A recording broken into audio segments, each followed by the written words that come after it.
Bruchim haboim. Welcome everyone. We're about to begin Be'ezras Hashem together on Daf Chof Amud Aleph, the second line down from the top. The Gemara is now bringing back the Mishnah in Eidios and started the following case. We had a scenario where the animal was shechted as a carbon. The Kohen cut up the meat, the base meat bachaya, and he discovered a machat. And it states over there the machat is metamid the basar because after all, the machat in the conclusion of the Gemara before, the machat was mitma as a tmei mace, as a din of an av hatumma, and was in contact, physical contact with the basar, whereby it was metamid the basar. Ask the Gemara, habasar tamei. The fact that you say the basar is tamei, hi basar de iskasha b'mai.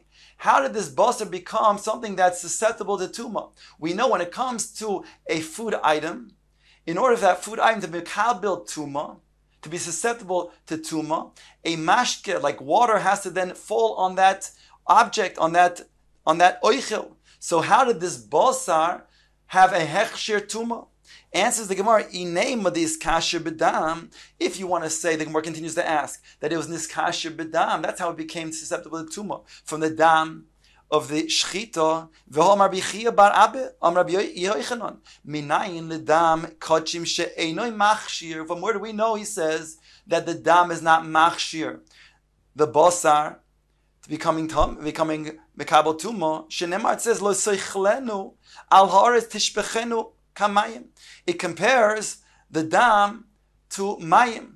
And therefore, what is the analogy to mayim? Dam shenishbach kamayim machshir. V'shen nishbach kamayim eno machshir. It's only that type of blood, like is blood of chulin, that can then be spilled on the ground. But blood of kachim, we're talking about the dam hanefesh, that has to be received into a kli, to be sprinkled on the mizbeach. That can't go on the ground, and therefore doesn't have the same din that's comparable to mayim.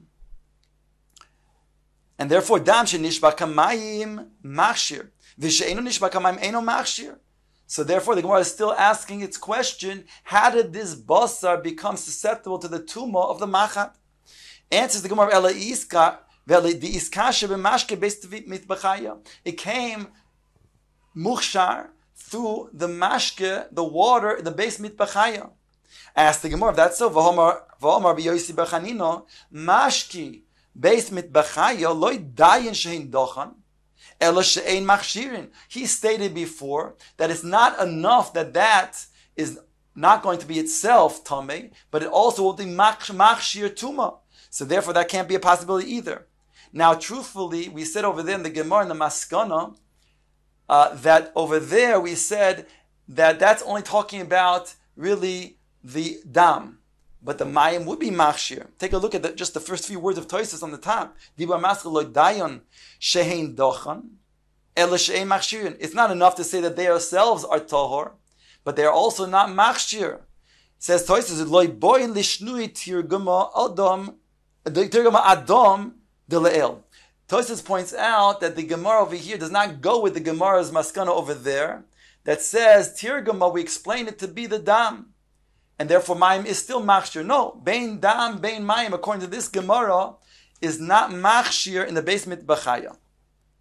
Gemara continues now. Ve'elu diskasher bechibas hakodesh. Maybe you'll say that it is niskasher, it comes to muchshar through chibas hakodesh, since there is a chiba for the kachim. It's considered to be a gemar of the oichel. Normally we say that water has to, or a mashke has to come upon an oichel to be muchshar to mekabel tumah.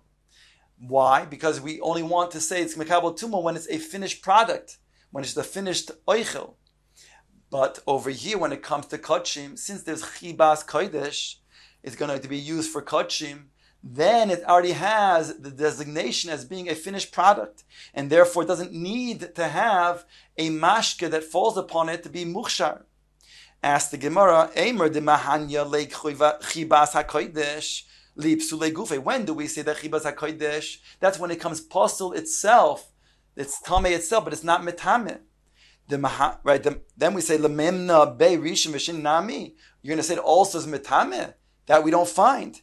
If we do find it, then tipshut the boy Reish Lakish, then we should answer the question that Reish Lakish had. Tzorid shel menachos. If you have menachos that normally you're talking about a flour offering that is mixed with oil, but if you have an area of that flour offering that did not get touched by the oil, by the shemen, so it remains dry. This dried out area of flour, he's asking, moinin by rishon v'sheni or loy. Granted, it itself has the designation of being unfit for. It has its muksha in itself to become tameh, but is it metameh? Is it going to then metameh as a rishon or a sheni? And therefore, since he had that question, it wasn't answered. Obviously, that you can't say chibas hakodesh is metameh. So therefore, we're left with saying over here, how do we know that indeed this bosar that is tameh through the machat? How do we know that is mukhshar to mekabel the tumah from the machat? Rav Yehuda Mar Shmuel kigoin shahaisa parshal zivchei shlomim. He says we're talking about a case where it was a para that was a shlomim, v'havir menahar v'shachta, and he brought it through a nahar before bringing it to be shechted, because since it's a shlomim, the or and part of the basar will go to the bailim, therefore making it easier to then be take off to flail the skin. They would put it into the nahar and cause it, and also have it drink water. And then when they shechted it, it's likely that a little bit of this mashke, even if it's just one drop, fell into the bosar. If it falls into any part of the bosar, it's metamed the entire bosar. So that's the case when maybe it was machshir the bosar, and therefore when the bosar came in contact with the machat, it became tameh. Now the Gemara analyzed the last statement of that Mishnah that we quoted before on Daf Yutes Amud Aleph. Nimtzeis beperesh. However, if the machat was not found in the basa, but rather in the excrement, hakol tor, then everything is torn. Not only the yodayim and the sakim, but even the bosar. Ask the Gemara, v'nahader perish v'nitmayi lebosar. Why don't we say that the perish, the Gemara understands at this point, the perish is loose. The hainu, we're talking about there's liquid there, so therefore it would be like a mashke, and therefore it should also metamed the bosar. Ask the Gemara. Answers the Gemara, Amar Rav Ade bar Ava beperish ava. We're talking about perish that is ava, it's solid, this excrement, and therefore it's not mekabel tuma to metame also the bosar. Rav Ashi Omar. Rav Ashi says you don't have to come on to saying that it's excrement that is considered to be solid. Afilu tema beperish rako mishum dahave mashke saruach. Even if it's loose, but this is mashke that's saruach, and therefore it doesn't have the din of a mashke that will then metame. And therefore over here, the machat that's found in the perish will not metame the bosar. Says the Gemara now weiter. Tani Tana Kamei de Rav Sheshes. There was a brisa that was taught before Rav Sheshes as follows. Here we're talking about the ways of tuma that can be led one to the other. Sheretz metames hamashkin. A sheretz which is an avatuma can metame mashkin, making it into a rishon. Umashkin metames hakli, and mashkin can metame a kli, making it into a sheni. V'kli metames ha'oichlin, and the kli can metame the oichlin. V'oichlin metames hamashkin, and the oichlin will metame the mashkin. V'lomadnu sholosh tumos b'sheretz. So let's go through each one. In the beginning of the brisa, it says a sheretz is metam mashkin. We know that mashkin that comes from a sheretz is going to be able to be metame. So certainly the sheretz itself can metame the mashkin. That's a kal v'chomer that we learned earlier. Umashkin metame es hakli, and we know that mashkin is metame es hakli because after all, since mashkin that is going to be in a situation where a sheretz fell into the, it was metame the mashkin, that mashkin then is going to be able to metame the kli. How do we understand that? Because it states bechol kli yitma, and therefore in the pasuk itself, it says that the kli itself is tamei, whereby according to Rabbi Yehuda at least, the mashke is metame the kli. This is what originally Rabbi Yehuda held. So therefore the mashke can metame the kli midi araisa. Then it states that not only is the mashke metame the kli is metame ha'oichel. So here we have a situation that the oichel itself, that comes to be metame from the kli. The kli itself is metame the oichel, because there it says that it's yitma, and we make a drasha, yitma is yitame, so then that kli is going to metame the oichel. V'ha'oichlin metames hamashkin, and that oichel, we're saying at this point, will metame the mashkin. So the Gemara, the Brisa concludes, "V'lamanu sholosh tumos b'sheretz." We find three, therefore, different variations, ways of relating tuma to a shlishi. Now ask the Gemara, but if you count hani arbohen, the Brisa is stating 4 different levels over here. And therefore, what the Gemara is really asking is, the last level is really not valid, because granted, we said before the kli is metames ha'oichel because it says yitma, and we make a drasha yitame. Not only is the kli tame, but it will be metame the oichel. So therefore, the oichel can metame, but ha'oichel metames hashmashkin. We don't find in the Torah such a drasha that or statement that the oichel can then further metame mashkin. So we only have 3 levels, as the Brisa states. Why do you then count? Why does it say 4? The Brisa itself says 3. Says the Gemara, guz mashkin the resha. Cut out the first mashkin in the resha. That means to say that the sheretz came in contact directly with the kli, was metame the kli as the rishon, and then the kli was metame the oichlin, and the oichlin making a sheni, and we're in the sheet of Rabbi Akiva that the sheni can metame mashkin chulin into a shlishi. Ask the Gemara, Adarabba goes mashkin the seifa. Cut out the mashkin of the seifa. Meaning here, Adarabba doesn't mean it's better, but means it's efshar, it's possible to cut out the mashkin the seifa. Why were you forced to say, cut out the mashkin in the reisha? Just cut out the mashkin in the seifa. And then, when you do that, then it'll come out that the reisha would say that the sheretz is metame the mashkin, and the mashkin or metame the kli. Again, we're holding in the sheet of Rabbi Yehuda that midaraisa the mashkin metame the kli, and then the kli, which be b'sheni, then would be metame the oichel into a shlishi. So not only would come tameh, it will be then metame. So Gemara says, "Lo eshkechan tana da omer mashkin metame kli el Rabbi Yehuda." The reason why we can't do that is because we don't find anybody other than Rabbi Yehuda who says that the mashkin can metame kli.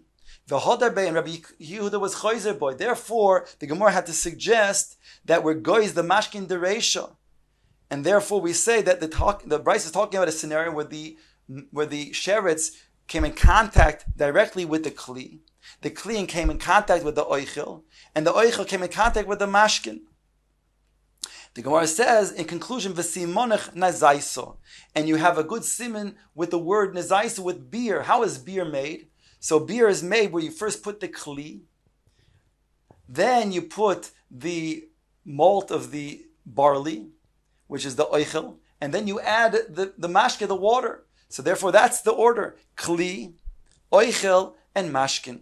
That would be a way to remember that indeed this is the order of the Brisa to cut out the seifa to cut out the reisha of the Brisa of mashkin.